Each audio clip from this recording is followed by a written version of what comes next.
Olá, estamos iniciando mais um Cidadania. Eu vou entrevistar o economista Marcelo Neri, da Fundação Getúlio Vargas, e que também é membro do Conselho de Desenvolvimento Econômico e Social. Nós vamos conversar sobre inclusão social. O Neri, como economista, vem acompanhando de perto o desempenho da economia brasileira.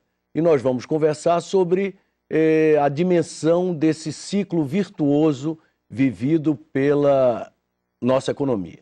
Muito obrigado por ter atendido o nosso convite. E eu começo perguntando como é que você avalia o atual momento da nossa economia. Obrigado, eu que agradeço. Eu acho que a gente pode separar o Brasil nos últimos anos. Você teve um período de expansão que foi até 2008, né? Até a crise de 2008. Aí você teve um período onde você parou de avançar a fortes taxas e já desde fevereiro de 2009, quer dizer, veio a crise não é que a crise não chegou ao Brasil, ela veio, não foi uma tsunami, mas não foi uma marolinha, foi uma ressaca tão forte quanto passageira, ela chegou nas nossas séries sociais, emprego, pobreza em janeiro, mas em fevereiro ela já foi embora, ela gerou um degrau nas séries. Então, a economia brasileira está há 15 meses, 16 meses, numa taxa de crescimento tão forte, na verdade até mais forte do que vinha tendo antes da crise. Então, eu considero que talvez esse seja, talvez não exatamente agora, por conta do aumento dos juros, etc., talvez a economia esteja começando a sair do ápice, mas o momento em abril, maio de 2010, eu acho que era o melhor momento, talvez, dos últimos 8 anos. E você diria que o processo de inclusão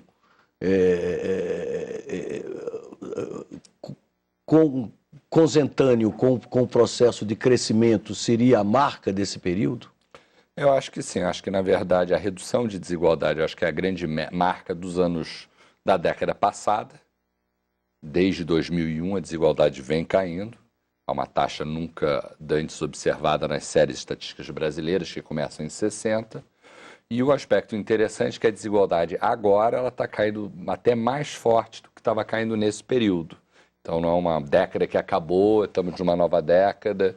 Não, a desigualdade segue caindo e isso explica por que a pobreza no Brasil está caindo tanto nesses últimos tempos, porque essa combinação de crescimento com redução de desigualdade. Mas agora, nesse momento, nos últimos 15, 16 meses, a desigualdade está caindo fortemente, com geração de emprego, aumento de renda. Então, é um processo que continua. E ele, na verdade, esse processo começou mesmo desde o fim da recessão de 2003. E como é que você dimensiona esse aporte de pobres saindo da faixa de pobreza e atingindo as classes médias?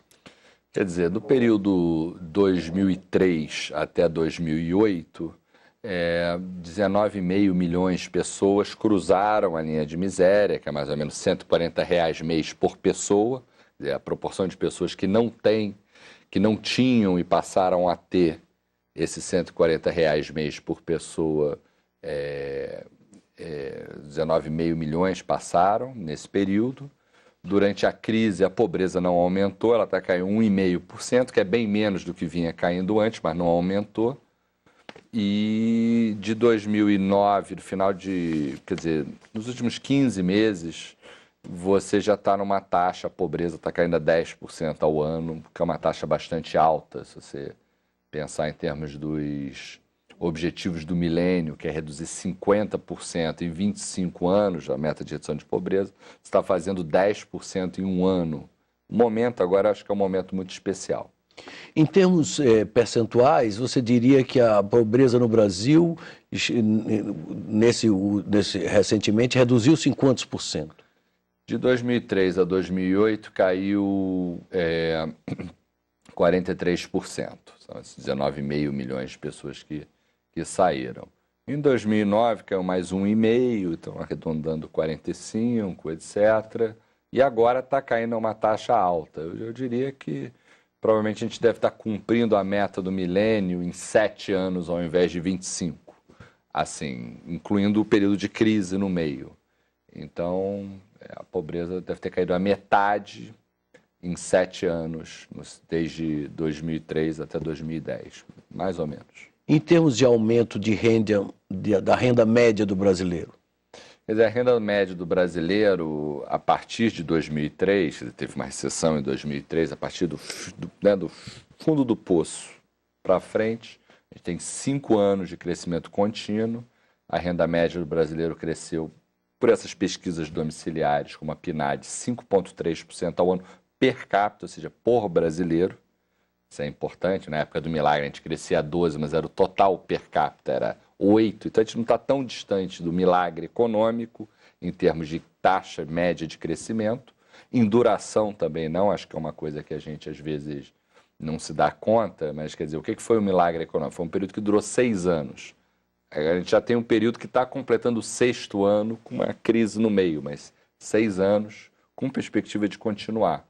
Então, quer dizer, em termos de crescimento, é bastante forte, 5,3 per capita, por um longo intervalo. A duração é muito importante nesse processo e o aspecto diferente desse período é a redução de desigualdade.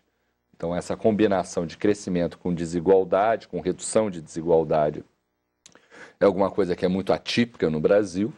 A desigualdade, no Brasil, ela não caía, ela só subiu nos anos 60, junto do milagre, e depois não caiu mais, vem caindo desde de 2001. E, na verdade, se olhar para os Estados Unidos, Europa, Índia, China, os outros BRICS, a desigualdade lá está aumentando. Aqui ela está caindo junto com outros países latino-americanos, mas o Brasil está bem posicionado nessa. Então, se você fosse fazer uma estimativa de médio e longo prazo, você diria que, caminhando nesse ritmo, aonde vamos?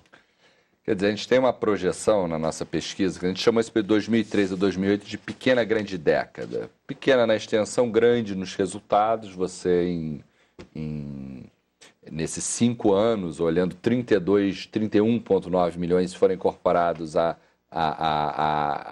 classe média, o surgimento dessa nova classe média.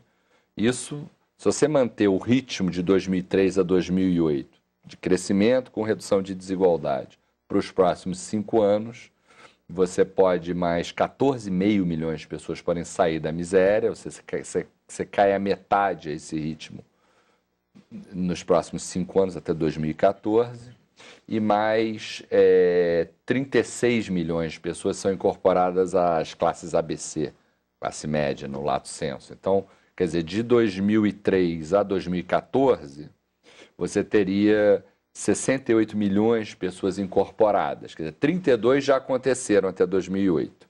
Nossa projeção é que mais 36 possam acontecer.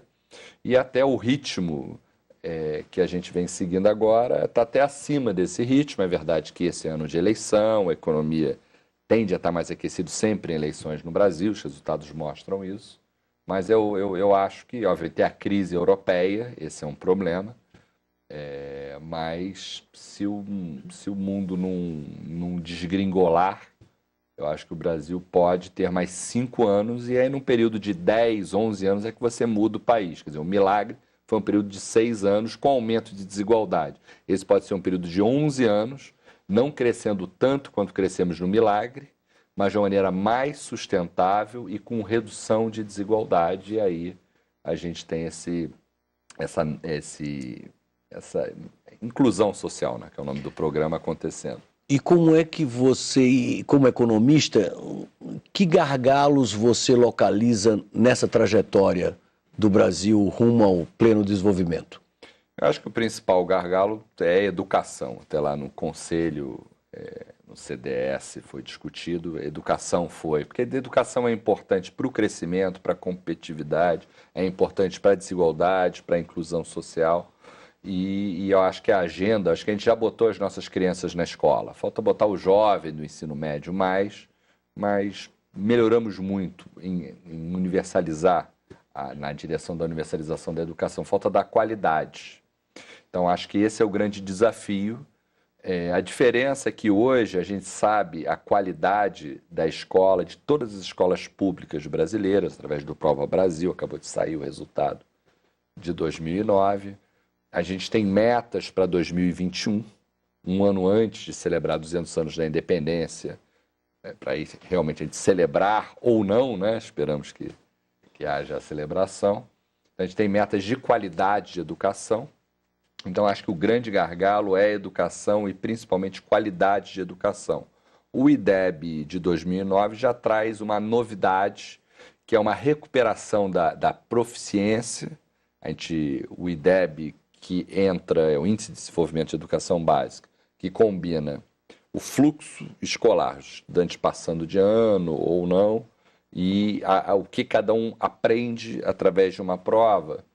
Ele subiu já bastante, desde 2005, subiu de 3,8 para 4,6. A nossa meta de 0 a 10 atingiu o nível 6 em 2021, que é mais ou menos que é a média da OCDE. Então, o Brasil quer ser OCDE em 2005, que é OCDE em 2005, em 2021. É uma meta auspiciosa, mas acho que esse é o grande gargalo, vale para a economia, vale para a inclusão social.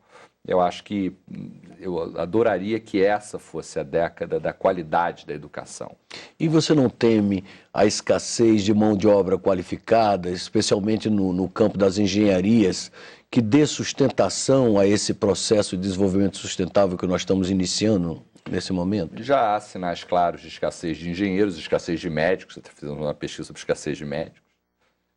Mas o Brasil também ele reage às vezes. Por exemplo, a gente lançou uma pesquisa sobre educação profissional que mostra que nas 6 maiores metrópoles brasileiras, entre 2004 e 2007, você deu um salto no estoque de pessoas com qualificação profissional.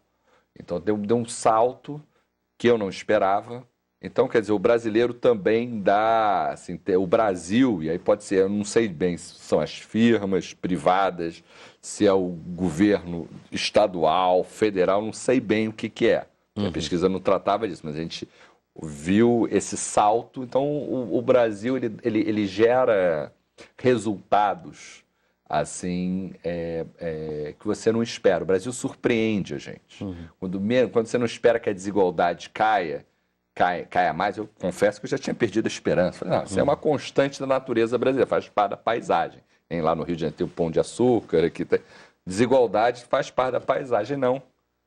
Começou a cair, ainda é muito alta, e então eu acho que educação profissional, que é uma solução de curto prazo, rápida, etc., a gente vê coisas acontecendo. Mas, por outro lado, o jovem está sendo atraído para fora do mercado fora da escola, para o mercado de trabalho da escola formal.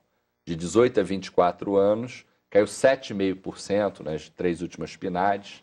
Então tem os desafios vão se movendo, né?